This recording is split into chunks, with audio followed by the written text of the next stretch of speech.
So we need to go the next step past a hybrid to a plug-in hybrid, which means put in a bigger battery and add a plug.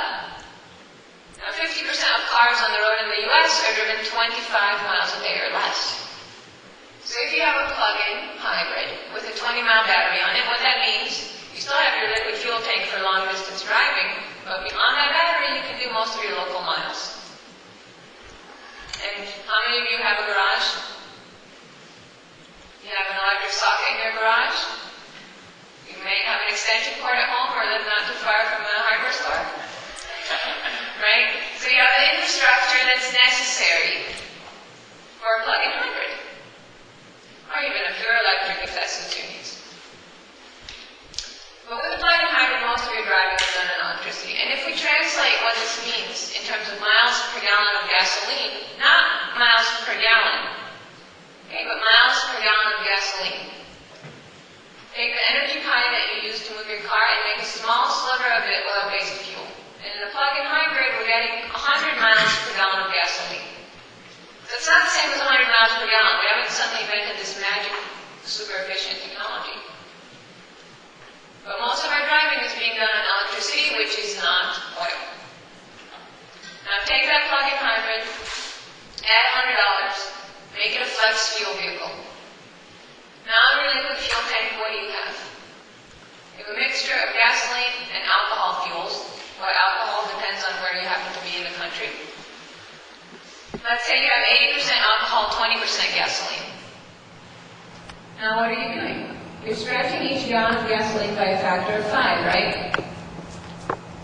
So think about 100 miles per gallon of gasoline plug-in hybrid. You're stretching each gallon of gasoline now by a factor of 5 because you have alternative liquid fuel in there. And you're getting to a very strange figure. 500 miles per gallon of gasoline. That's not 500 miles per gallon. Right? None of us can even think of a technology that would give us 500 miles per gallon. But we made a very tiny sliver of our driving oil. And this is how we break oil's monopoly in the transportation sector. Now the policy that would be very helpful in getting plug-in hybrids on the road is the same policy that helped with hybrids.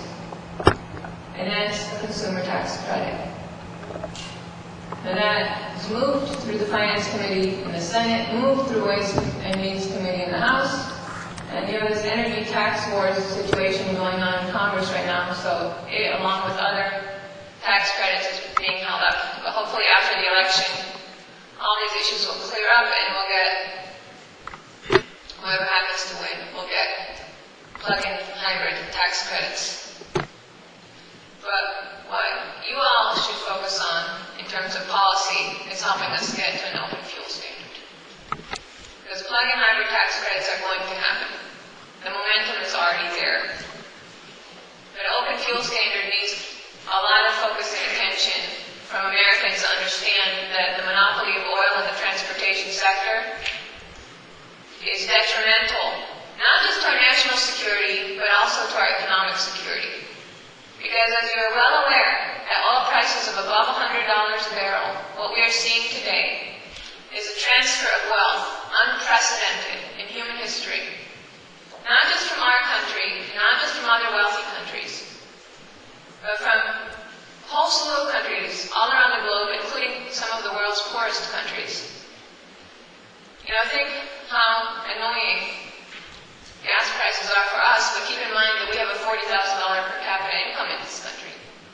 Think about what it means to somebody who's making $2 a day. It's devastating. So there's a looting going on in the world, a transfer of wealth from the world's poorest people to the world's wealthiest people. The petrocracies, if you will, of the Gulf and other oil countries like Venezuela and Russia. And in addition to that, what we're seeing is a steady erosion of our economic sovereignty. Because what is happening with this transfer of wealth is a buildup of sovereign wealth funds. Now you all know what sovereign wealth funds are. These are investment funds that are not owned by private individuals or corporations. These are investment funds that are owned by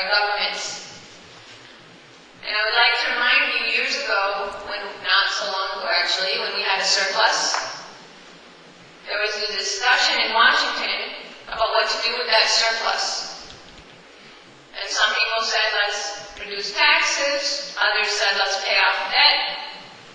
But Alan Greenspan summed it up for everybody when he said, no matter what we do with the surplus, what we should absolutely not do is allow our government to play a role in the financial markets. Do you remember this? Because what happens when the government starts playing around in the financial markets? The government does not just have profit considerations at heart. It does not just have economic considerations in mind.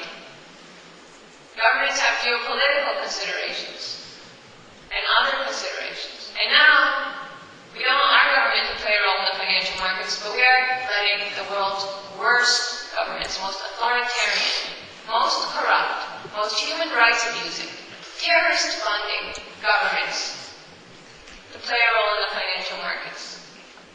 And if you think that they will not let geopolitics or religion influence the decisions that they make when they will be sitting in the corporate boardrooms of American and international companies, then think again. This is not the Japanese buying the Rockefeller Center. Beyond the fact that that was private companies, they weren't going to pick it up and move it over to Tokyo. This is something completely different. And so we need to act today. We do not have time to wait because of that 16.8-year lifetime of the car. Any day we delay is going to cost us for a long, long time. So I would urge you all to help get this open fuel standard through Congress. And specifically, I would implore you to call the rest of the South Carolina delegation, to call your senators, and to ask them to get behind this bill. And I'm going to give you the bill numbers again, so please write it down.